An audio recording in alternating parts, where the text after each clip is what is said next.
Hey guys, what is up? My name is Anissa. This is my YouTube channel, and here we're just chilling, doing life. Easiest way to put it. I'm sharing my bodybuilding journey, and that has definitely taken a different pivot than I even was really prepared for this year. But this is the building series, so this is all about workouts. This workout today is going to be strictly dumbbells only. And you can definitely push yourself with this workout. So it's perfect if you want to like vibe out in the corner of your gym, because that's kind of the vibes right now, or if you're traveling, or if you're at home and limited on equipment. This one's for you. So go ahead and hit subscribe if you like this type of content and you want to follow my journey so we can both grow together. I would love to have you a part of it. I am going to put the workout down below in the description, and then also if you're looking specifically to build glutes, I do have a glute program that'll be linked below. But let's get out of this quiet space, let's get into the gym, and let's hit some legs.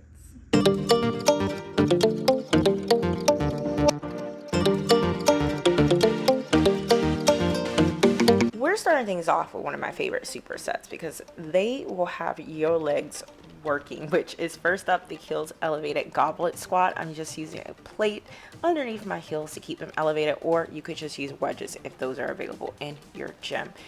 My feet are only hip width, like right underneath my hips. They're not like further than my shoulders because this is more like a narrow stance. We're focusing a little bit more on the quads with this type of squat. When I descend down, I'm taking my time, about 1, 2, 3 counts down, then back up, and I'm pressing through the entire foot. This one is a killer too, which is going into the sumo squat right afterwards. This is getting a little bit more of your glutes, your adductors in the mix of a squat. Your feet are wider than your shoulders. Your knees are not traveling over your toes like they are with the heels elevated goblet squat. So those are going to be two different ways to target different areas of your leg. Again, keep control of your tempo for that squat and you'll be fine. I'm showing you this again as the superset begins with the heels elevated goblet squat. You see my knees are going a little more so over the toes. That's fine. That's going to get more of your quads, and taking that nice time down and then bringing it back up. So down and back up. 1, 2, 3, back up.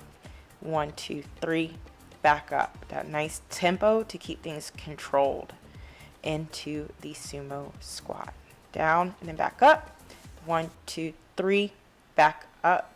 1, 2, 3, back up. That should be your tempo for this squat. Don't rush it. It'll be fine. If you're losing control of your form, drop the weight so that way you can really keep the form in mind when you're doing these squats, always.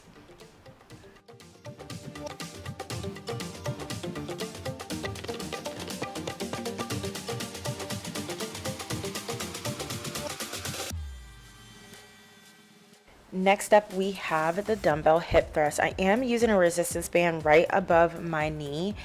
That way it helps me actually engage my glutes more. So if you ever feel like you have a hard time feeling your glutes and hip thrust, try the resistance band. Now I am setting up and descending down again with that nice control, so you're not, again, rushing through any movements by any means. The one limitation with using a dumbbell over either a hip thrust machine or a conventional barbell is you just can't load a lot of weight at all. But that is why I'll do higher reps for these when I'm swapping out a conventional barbell, for instance, a dumbbell hip thrust. Pressing still through your entire foot. You don't want to only leverage your weight through your heels, and you want to keep control of your core as you are doing this to avoid any pelvic tilting. That's what can make your back hurt with these, actually. So think of that no matter the machine, no matter the equipment, whatever you're using when you're thinking of your hip thrust form. You can point your toes slightly outward. It doesn't need to be anything very exaggerated as well to engage more glutes. I will do 3 sets of these dumbbell hip thrusts. Next up, we have an RDL. It's a little twist to it, which is doing a B stance. B stance is nice because it's going to let you focus on one side at a time. and still maintain good balance. So that's a huge thing, because balance become a limiting factor when you're doing things like Bulgarian split squats or hill elevated split squats, which could be kind of like a substitute for this particular exercise. If you're not comfortable with this, a regular RDL will do just fine. Again, you don't want stability to become a limiting factor, but because I'm trying to bring up physique imbalances, I like to do one side at a time. You will also hear us referred as doing like a unilateral movement. This is like a variation of that. You're not putting a lot of weight on that back foot, so please be mindful of that. It's just there to kind of be like a kickstand and keep you balanced, so that way you can focus on the side that you're working. You don't want the foot to be too far back. I usually think of like one of my feet and then placing right behind each other, and then I just pop that toe up, if that makes sense. Here's a little modification to a B stance that I actually adore, because it helps you with your balance still, but also, as you can see, I'm resting my back foot against the wall, so I'm actually not using it barely any bit for any additional force or balance in the movement, and can really focus in on using the working leg. This is also great to help remind you of your form, because just like a regular RDL, you want to think of pushing your hips back, and by the time your bum touches, just grazes against the wall, you've hit the perfect form for RDL, and you know to come back up. So this is a great modification and still beginner friendly. Now, as I said, if you can't do any of those, if both of those throw your balance off, just do a regular RDL and you'll just be fine. So the next one is a challenge, but I have fallen in love with these, which are the stability ball hamstring curls. If you want to use a traditional hamstring curling machine, that is fine, but these are great because they also help you engage your core more. You want to think of engaging your core and using your hamstrings to squeeze your legs closer to you. So it's not just about bending the knee. Of course, that's going to be the action that results. And if you lose your balance, just reset yourself like I am here to finish your set. But really think of focusing in on the hamstrings. You will fall in love with this one, and they will have some results happening.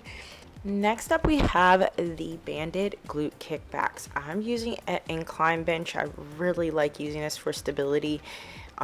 Instead of being a fully flat bench, it helps me with my range of motion so much more. So we're doing straight kickbacks, and then we're going to just flip over ever so slightly to our side. So just kind of turning to the side, and then we're hitting our lateral kicks this way. So again, I'm using that bench for some stability. I'm thinking of squeezing the glute to raise the leg and getting that abduction. Same. Just straight back on the other side with the kickbacks, and just squeezing that glute to bring the leg up, and keeping the focus on the glute with the resistant band providing that little resistance. And then we will go into the lateral kicks. These are so challenging, but you definitely will feel them even with a band. Now, if you want even more stability, you can do the standing, of course. That way you can just hold on to something to help brace you, and again, perform the glute kickback like so.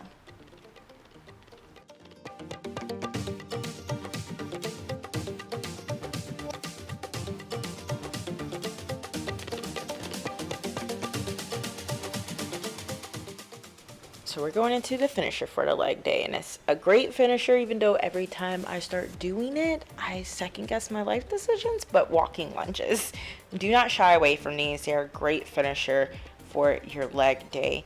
I'll do 2 rounds walking one distance if I'm in a longer room, but since I'm in a smaller setting, I'll go back and forth, and that's 1 round, and then back and forth again for the second round. The habit of practicing my posing, even though I know I'm not competing until next year, I do not want to lose sight of keeping my posing nice and strong. So I'm just going through my full posing routine with all mandatory sides for wellness. This is the NPC version, and the difference between NPC OCB is when you hit the back pose right here, in OCB, you do not adjust your hair to cover your back like I just did. So I'm going back to now my weaker side. This is a side I've brought up quite a bit, but we still have some work to do, and I definitely will conquer it. I'm very critical, and it's not my comfy side of posing. So if you're getting into bodybuilding, practice your posing after working out. It will help so much. Even if you don't have your heels, you can practice in sneakers just fine. And that way you can take some time fixing the tweaks with your posing and helping to make yourself stage ready even in the improvement season. Do not wait until you're like 1 week out, even 3 weeks out from a show to start practicing this, like, at all. So okay, so we just went through the full workout. I also did some posing after working out because I do not want to get rusty at posing at all. I am riding the high from Olympia because my favorite wellness competitor won, and I definitely can see how she was able to beat the reigning champ through just posing. So if you are an aspiring competitor, it's really good. Even if you don't have your heels, practice your posing after your workout. You will not regret it. It just keeps your body in flow, used to the movement. You can tweak things. You can work on facial expressions, your presence, etc. Still without heels, without a posing suit, without that. Literally practice posing. So please let me know what type of workout you want to see next. I'll probably throw in like another upper body, probably like more like back focus soon, and of course more lower body days because I do train lower body quite a bit. Other than that, thank you guys so much for hanging out with me, training with me. Remember to keep the faith. You are so much stronger than you can ever imagine. You just have to tap into it, and I'll catch you in the next one. And don't forget to hit subscribe if you haven't already.